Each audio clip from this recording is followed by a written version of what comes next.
Alors c'est un peu bizarre, mais aujourd'hui je voudrais vous parler des démons. J'ai lu dans mon église hier un passage là dans le livre des Actes, les Actes des Apôtres, chapitre 19. Un récit où on voit des juifs qui sont impressionnés par les miracles que vit Paul. C'est-à-dire Paul, simplement avec son mouchoir, quand on le touche, les gens sont guéris ou sont délivrés des démons. Et eux qui faisaient déjà de l'exorcisme, c'est-à-dire qu'ils aidaient les gens à être libérés des démons, ils se mettent à faire de l'exorcisme au nom de ce Jésus que Paul prêche. Et là, ça devient la catastrophe parce que les démons leur répondent, mais on connaît Jésus, on connaît Paul, mais vous, on ne sait pas qui vous êtes. Et les démons, en fait, de l'homme qui sont en train d'essayer de libérer, se jettent sur les fils de Séva, sur ces juifs, et les maltraitent. Et ça suscite vraiment la crainte dans la foule, et il y a un mouvement, en fait, où tous les gens qui faisaient de la magie et qui avaient des livres de magie vont venir brûler tout ça. On explique dans le texte biblique tout l'argent que ça représente, et ils vont vouloir changer de vie et se tourner vers le Dieu de Jésus-Christ. Alors pour moi, ça me dit quelque chose de fort. C'est que d'abord, on ne joue pas avec les démons. Les démons existent encore aujourd'hui. C'est pas une façon de parler de l'époque. Il y a vraiment un monde de l'invisible, un monde du mal. Et il ne faut pas jouer avec. Voilà.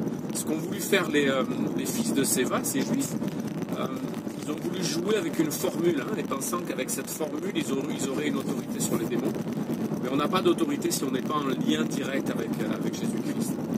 Et puis l'autre excès, ça me fait penser à ça, c'est quand on voit les démons partout et on fait plus que penser à ça. D'abord, on a peur, au lieu d'être convaincu parce que l'Esprit Saint est en nous. Si on est chrétien, c'est que l'Esprit Saint habite en nous. On en parle trop, on a peur, et on finit par lutter contre les démons au lieu de lutter contre le péché, c'est-à-dire le mal qui est en nous.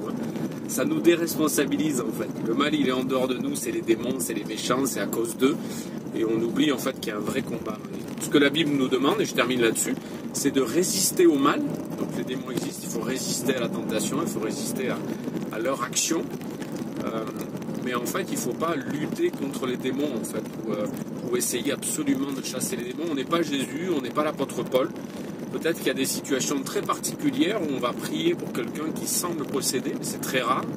Et sinon, dans beaucoup d'autres situations, on va essayer de résister au mal, c'est-à-dire de résister à la tentation. Et puis, je termine là-dessus, mais le plus important, c'est de savoir si notre maison a été nettoyée. C'est une image que Jésus utilise. Quand il y a des démons ou des possessions en nous, Dieu veut libérer la maison. Et si la maison est nettoyée, il faut qu'elle soit remplie par Dieu, par l'Esprit Saint. Sinon, les démons vont revenir et ce sera encore pire. Voilà. Une parole d'encouragement. N'ayons pas peur, mais ne soyons pas naïfs non plus.